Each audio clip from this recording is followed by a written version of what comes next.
তো আমি বলেছি ওরা অনেকগুলো দাবির মধ্যে এটা একটা দাবি ছিল। আমরা ইতিমধ্যেই আমাদের যে ক্লারিফিকেশন সেটা অনুযায়ী যোগ্য শিক্ষকদের ওরা বলেছেন কাজ চালিয়ে যেতে।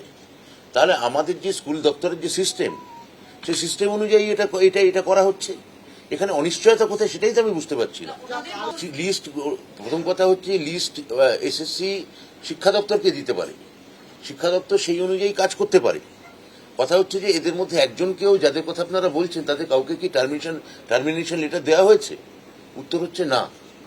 এদের কাউকে কি কোনো কাজে যোগ দিতে অসুবিধা হয়েছে? উত্তর হচ্ছে না। এদের কাউকে কি কোনো বেতন বন্ধ করার নির্দেশ দেওয়া হয়েছে?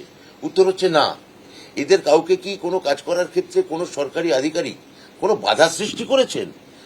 উত্তর হচ্ছে এক দুটো জায়গায় করেছেন, সেখানেও আমরা সক্রিয়ভাবে হস্তক্ষেপ করে যাতে এরা প্রত্যেকে কাজে যেতে পারেন আমরা তার বন্দোবস্ত করেছি।